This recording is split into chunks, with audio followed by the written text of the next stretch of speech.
Hi, my name is Colin. Today, I'll be teaching a language arts lesson that combines the worlds of Twitter, which is a social networking service, with the world of haiku, which is a form of poetry that originated in Japan hundreds of years ago. First, let's address the Common Core standards that I'll be targeting. Okay, I'll be targeting a writing standard of use precise words and phrases, relevant descriptive details, and sensory language to convey experiences and events. And also one in reading, compare and contrast texts in different forms or genres, such as poetry, in terms of their approaches to similar themes and topics. Twitter is used by celebrities, scientists, authors, various people to convey messages. Since Twitter messages are limited to 140 characters, people have to be very careful about what they write in order to convey a message powerfully and meaningfully. Let's look at some famous tweets from famous people. Here's one from the former Pope. It says, "We must trust in the mighty power of God's mercy. We are all sinners, but His grace transforms us and makes us new." Here's an example of a famous religious figure using tweets in order to convey a religious message. This is a Twitter tweet from President Barack Obama when he was still a senator, and it says, "Thinking we're only one signature away from ending the war in Iraq." Wow. So here, a politician is using Twitter in order to make a hopeful political message about the war in Iraq. Okay, here's an example from Timothy Creamer, who is a NASA astronaut and also a colonel, and it says, "Hello Twitterverse. We are now live tweeting from the International Space Station. The first live tweet from space. More soon. Send yours." So here's an example of a scientist using Twitter from space in order to get people excited about the NASA space program. Okay, let's look about what haiku is. Traditional haiku consists of 17 on in 3 phrases of 5, 7, and 5. So in English, that follows a format of 17 syllables total in 3 lines, with a format of 5 syllables in the first line of a poem, 7 syllables in the second, and 5 syllables in the third. This is a haiku about a sunset. It says, "I watch the sun set as the shadows grow longer and the moon appears." And you can notice that it uses a format of 5 syllables in the first line, 7 syllables in the second line, and 5 syllables in the third line. And in just a few short phrases, this author conveys the beauty and majesty of the sunset. Here's a haiku from Basho, who was a famous poet in Japan in the 17th century, and it says, "In my new clothing, I feel so different. I must look like someone else."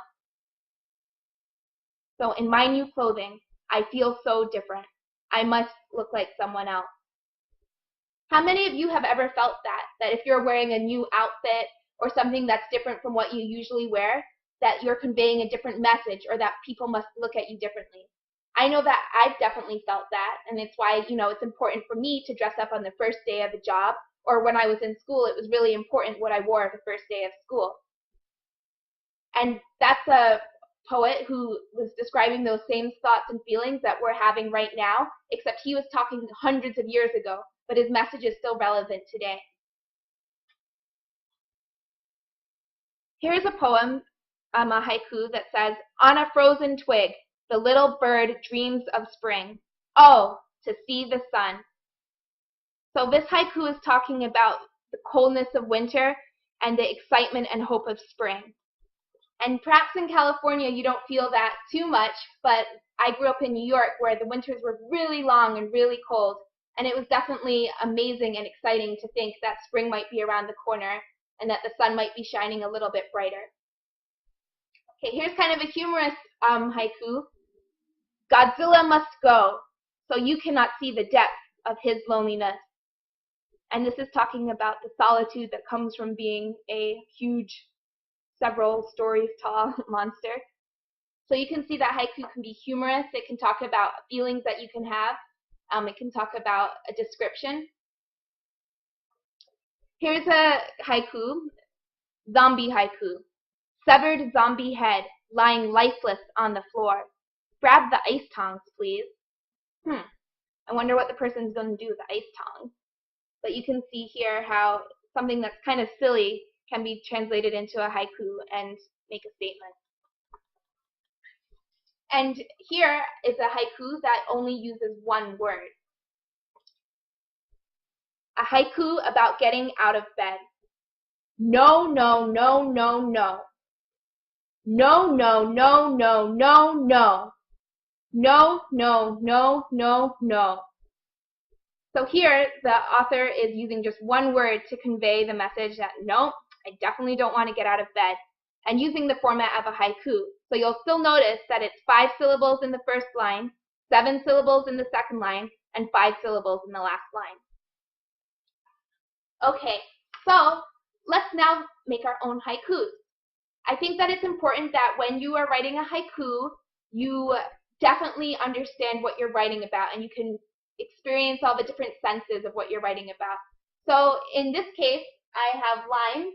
Since I'm in Hawaii, I picked them from my backyard. And I'm going to give each person, or you can imagine, each person a Ziploc bag with several cut line pieces and also a whole line. And I want everyone to take a moment to experience the line, whether it's through smelling it, or tasting it, or touching it, and just seeing what kind of sensations the line brings and the kind of words that come to your head as you examine the line.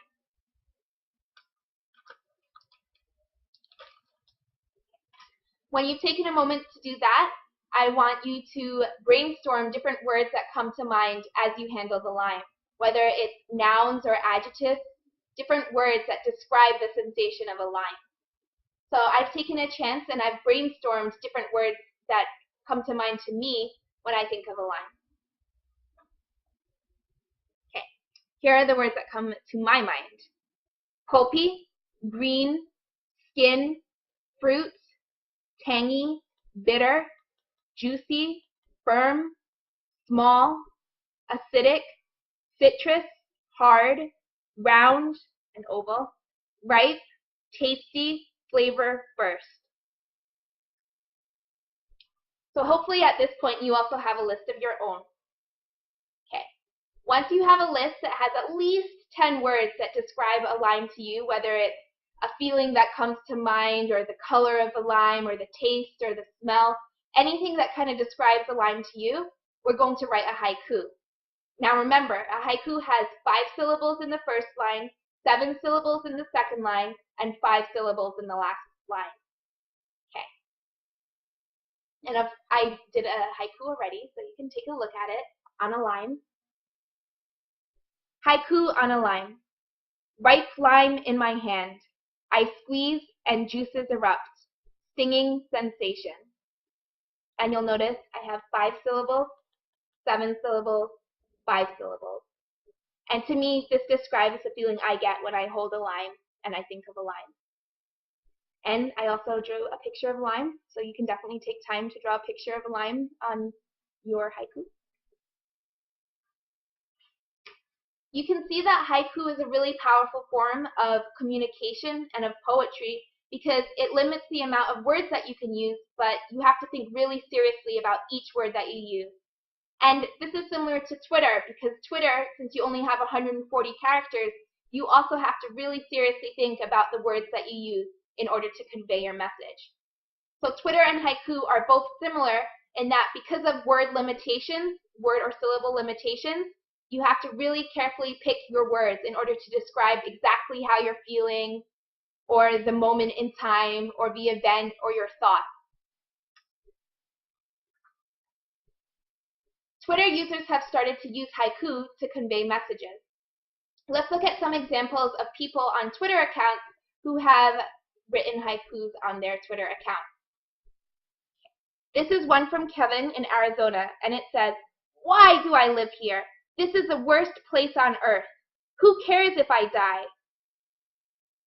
Okay, and this was a Twitter message, a tweet that was written in for a contest in Arizona because of the dust storms that are prevalent there in the summer.